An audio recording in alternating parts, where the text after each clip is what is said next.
What's up, everyone? Welcome to this day in Philly Sports History for April 15th, 2025. I'm your host, Jim Montgomery. Welcome to a Tuesday edition of the podcast. It is Tuesday. That means it's time for a little motivation / positivity. We're going to do something different over the next 5 weeks. Typically, I find a quote or something that we discuss.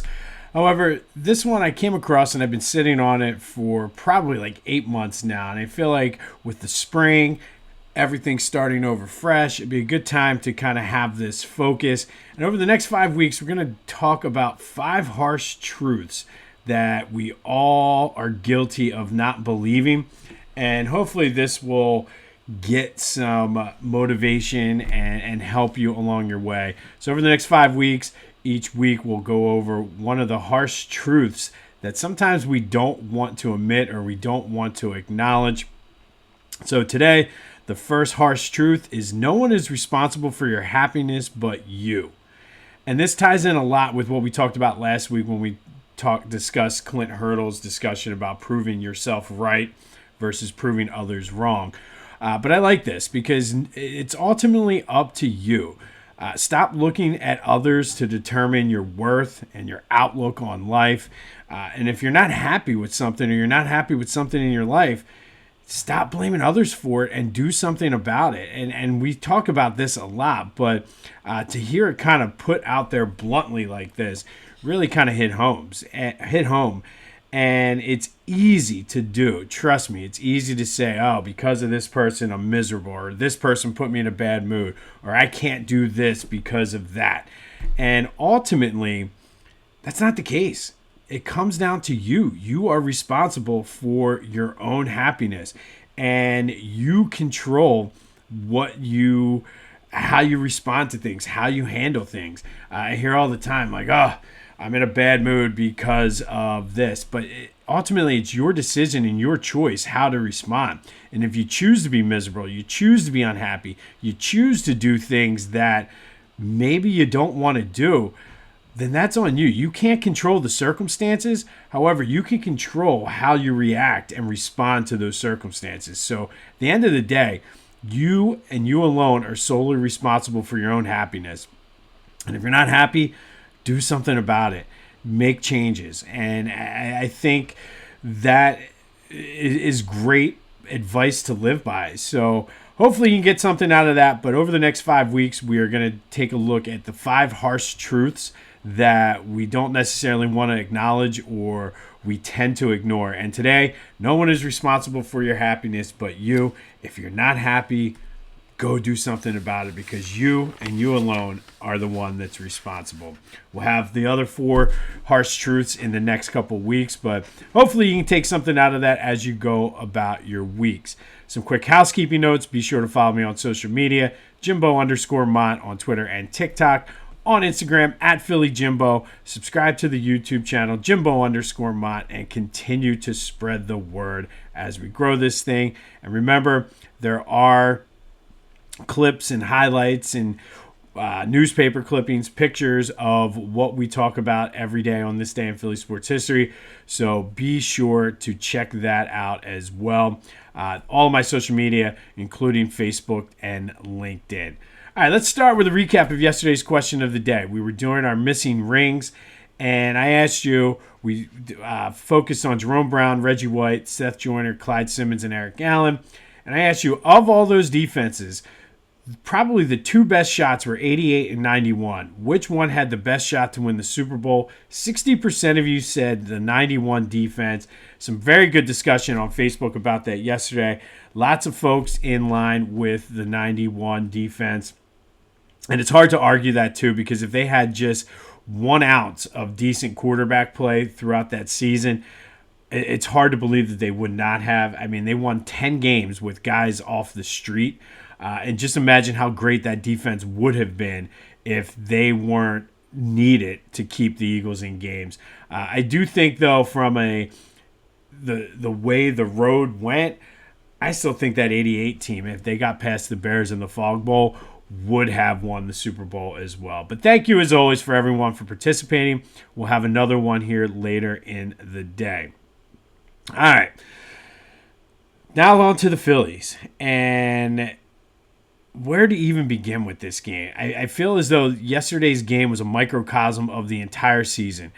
Good start, then the bats got cold, inconsistent pitching from Taijuan Walker, just a whole hot mess. They were 1 for 11 with runners in scoring position, struck out 13 times, which is what this team is kind of known for to do in October. It's a mess. Marsh was benched, which was a good thing. Castellanos hit a bomb, and thank God for him and Schwarber right now. Although Schwarber hasn't been good the past few games, I don't know what to make of this team right now, and it just seems like they're very lethargic, kind of going through the motions. And I'm going to throw something out there that I mentioned in my bold predictions. However, does that fall on the manager? Should Rob Thomson's seat be getting a little warm right now? There's so much at stake. How long do they wait? I don't know. But that is today's question of the day. Should Rob Thomson's seat be heating up a little bit right now, given the Phillies? They've been crap since they beat the Dodgers. And I know it's early in the season. They're only, 15 to 20 games into the season. But with so much at stake, is Rob Thomson's seat warming up a little bit? 267-495-8531. That'll get you into the Back to the Future voice and text line. Get that. Anything else Philly sports related off your chest? I think it should be warming up a little bit. I think, yes, the players aren't performing, but it's just the energy level with this team. It just seems like, I don't know. It's not a fun team to watch right now. And I think that is translating in why they're kind of struggling a little bit.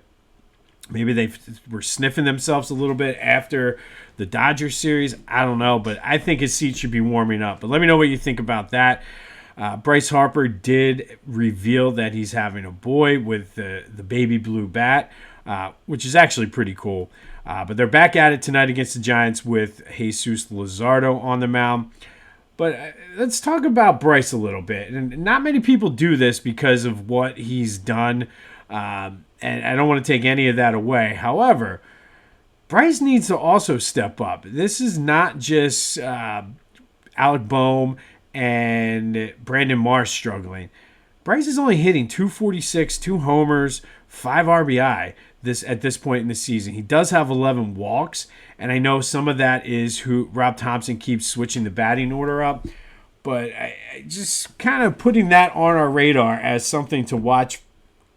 He's not living up to the contract so far this season, and we'll kind of leave it at that. I like Bryce, and I don't want to kind of go down that road right now, but it is something that maybe we need to start looking at as well. But Phillies Giants tonight, Jesus Luzardo on the mound. But the question of the day, should Rob Thomson's seat be getting a little bit warmer right now? I say yes. All right, Flyers in action tonight versus the Columbus Blue Jackets. Only 2 games left on their season before we start focusing on their lottery picks. Let's just end this season and start looking ahead to the future. Do have some Eagles news, and I wanted to kind of talk about this one for a minute. I saw that there was an interview with Emmitt Smith who basically is saying he's tired of Eagles fans. He's tired of hearing "Go Birds." Talked about, they have 2 and they still have a long way to catch up to the Cowboys. Do we, though? I mean, yeah, they have 5, we have 2, but they haven't been relevant since Emmitt Smith played for them. And I just think it's funny that he's sick of hearing "Go Birds" after growing up in the 90s. All I heard was, how about them Cowboys? So, Emmitt, suck it up, Buttercup. And I got one thing to say to you. Go Birds. But a little bit of a bonus question of the day. Are the Cowboys still the Eagles' top rival? And I think they are, but there's certainly a lot of luster that has been gone from this rivalry. But Emmitt Smith is doing his part to make it come back. But, yeah, he's tired of hearing people say "Go Birds." And you know what, Emmitt? welcome to my world growing up hearing, how about them Cowboys and how many rings you got and blah, blah, blah, blah, blah. Go Birds. All right, Sixers time. Time to do our daily Tankathon. We're going to do a Tankathon every day until the draft lottery on May 12th. I also see, and again, people always taking my ideas. I saw another site doing something similar. That's all right. Just give me some credit for it is all I ask. But they came out with theirs, I believe, yesterday was the article. I'm not going to give you the website that's doing it, but I started it back on Friday and kind of giving you the preview. So certainly, possibly taking my idea. But yesterday, our first official Tankathon, Sixers got the first pick. This morning, the Sixers got the third pick. So I like the way this is starting out for the Sixers so far. Again, whether or not you trust Daryl Morey to make the right decision, that's a whole other issue. But right now, it looks like the Sixers are in good position. As yesterday got the first pick, today they got the third pick. Be sure to check out my boys over at the Clashing Conferences podcast. Great things happening with their Sports Fan Network. Go to clashingconferences.com to check out what they have to offer and how you can get involved. Their podcasts are available wherever you get your podcasts as well as on YouTube. And then, of course, Philly Goat. So many new things over the past 2 weeks have come out on Philly Goat. You had the F Around and Find Out shirt, the Cruck Around and Find Out shirt, the Philly Fanatic Rocks glasses, you name it. And then go back to the old staples. I'm wearing the slides right now. The partnership with iSlides, and then the canvas loafers are second to none. It's almost canvas loafer season. It's starting to warm up a little bit. It was a little too wet in the yard yesterday for softball practice for me to wear them. But go to Philly Goat. Be sure to use that promo code Jim Montgomery to take 10% off your order. That's phillygoat.com. Promo code Jim Montgomery to take 10% off of your order. All right, today we're going to go back to 1965. And on this day in 1965, the Celtics beat the Sixers 110-109 in one of the most exciting finishes to a Game 7 in NBA history. The game was played up at the Boston Garden. Sixers were down 11 late in the fourth quarter after leading the game at halftime. And then Wilt Chamberlain took over, scoring 10 straight to cut the Celtics lead to 1 with 5 seconds left. Bill Russell's inbound pass hit a wire on the basket. I don't know whether it was for a camera or what. Ball went out of bounds. Sixers ball. Hal Greer was looking to inbound it. He was looking for Wilt, but Bill Russell was doing a great job covering him. Ended up throwing the pass to Chet Walker. It was tipped by John Havlicek over to Sam Jones. Game over. Celtics would go on to win the NBA championship that year. But the story of this game was Johnny Most, the Celtics radio announcer, with one of the most iconic call in all of sports history on that inbound pass. Havlicek steals it over to Sam Jones. Havlicek stole the ball. It's all over. It's all over. It's a poor, poor impression, but I'm sure you've heard it. Havlicek stole the ball. That was the iconic call from that. But on this day, back in 1965, Celtics beat the Sixers 110-109 in the NBA Eastern Conference Final. Or I guess it was the East Division Final at that time to go to the NBA Championship when John Havlicek tipped the ball over to Sam Jones and one of the most iconic calls, Johnny Most, with Havlicek stole the ball. That happened in 1965.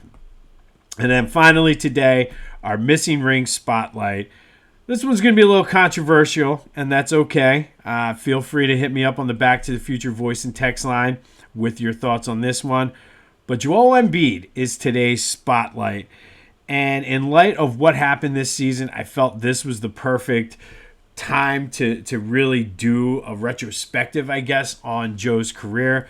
I think it goes without saying that he has all the talent in the world, or had all the talent in the world, but just unfortunately never got there through some part in bad luck, some part just not stepping up in the moment, and then some part because of the team and the players that they put around him.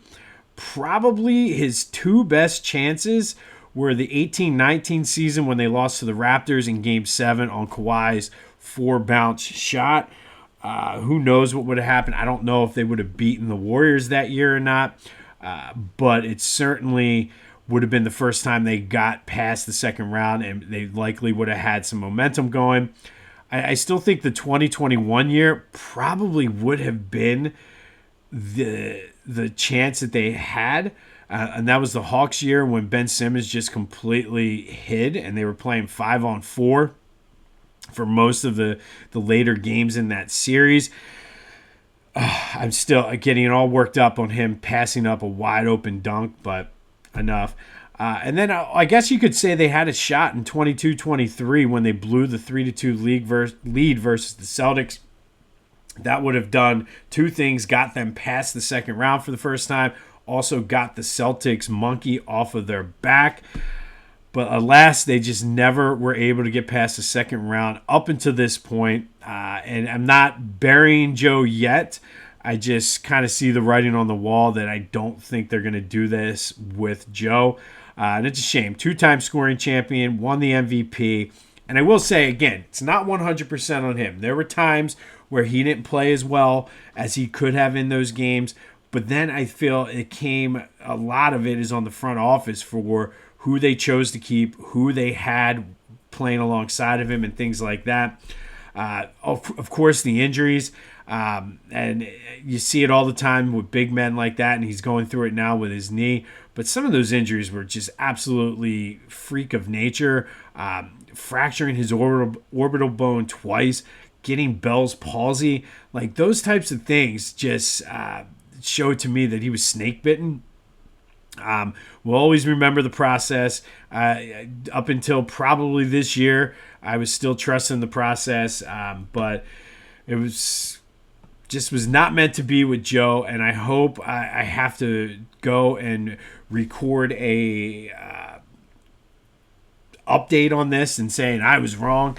But Joe is today's missing ring spotlight. Again, all the talent in the world, just got them there, and I think a lot of times he gave his all to get them there and didn't have anything left once they got there. But again, to me though, then you got to question the front office, because why were they not giving him the guys that could have picked up the slack? Very similar to the Allen Iverson situation, but that's a whole other issue for later this month. But Joel Embiid is today's missing rings spotlight.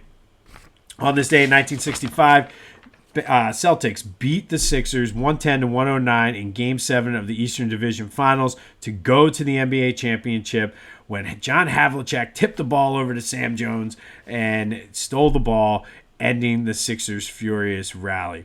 We'll have more on the Sixers Tankathon, much like that other site that stole the idea from me, but that's okay. We'll have an update on the Flyers as well as the Phillies. But is Rob Thomson's seat getting a little bit warmer right now? 267-495-8531. That'll get you in. I mean, unfortunately, I feel like that's the only move they have is to fire the manager. But we'll have an update on the Phillies-Giants tomorrow. Hopefully, Jesus Luzardo can step it up and be the stopper for the Phillies today. And remember, over the next 5 weeks, we're going to talk about the 5 harsh truths that we need to accept in our lives. The first one today is no one is responsible for your happiness but you. So don't rely on others. Take that as you go through your weeks and be happy. This has been This Day in Philly Sports History for April 15th, 2025. My name's Jim Montgomery. Go have yourselves a Tuesday. And hey, Emmitt Smith, until next time, go Birds.